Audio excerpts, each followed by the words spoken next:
بسم الله الرحمن الرحيم. فيديو النهارده يا جماعه اللي هكلمكم فيه هو عن حاجه مهمه جدا، ويمكن اتكلمت فيها في اغلب فيديوهاتنا واتكلمنا عليها في اكتر من فيديو، وهي عمليه ترس الاتزان. ايه لازمه ترس الاتزان في بلسر 180؟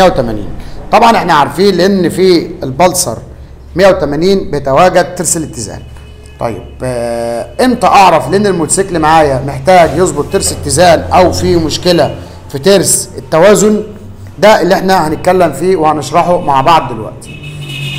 طبعا ترس الاتزان يا جماعه بياخد الزنه والرعشه من الموتوسيكل، بمعنى ان في متواجد في الموتوسيكل حاجه اسمها تقال اتزان، ده بياخد الصدمه بتاعه الرعشه والزنه.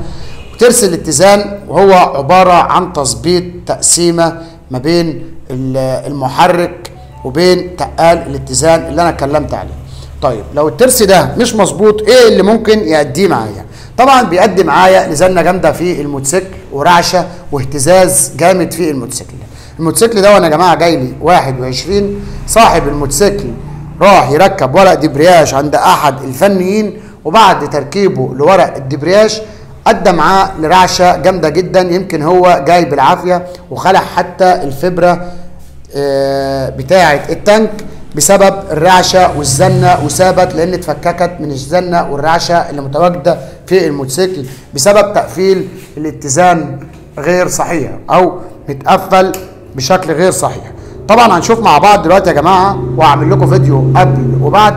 نبص هنا مع بعض وندور الموتوسيكل وحاطين الكوبايه اللي احنا شايفينها دي على التانك، ممكن كلنا نسمع صوت المحرك والزنه اللي موجوده فيه بالكامل. هندور ونشوفها مع بعض.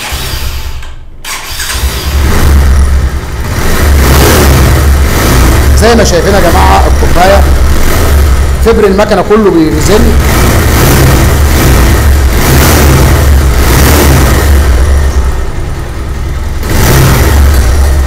زي ما احنا شايفين كده يا جماعه. طبعا الزنه زي ما شايفين المرايه بتعمل ازاي، زي ما احنا شايفين بالشكل اللي احنا شايفينه مع بعض ده. طبعا ده تقسيمه غير صحيحه، وزي ما قلت ان دي بتأدي معايا لرعشه اللي احنا شايفينها دي، وبتأدي معايا لزنه بالكامل في البايق، وبتأدي لفككان الموتوسيكل. طبعا هنعمل فيديو ان شاء الله قبل وبعد، وانتظروا مني الفيديو الثاني بعد ظبط تقسيمه الاتزان.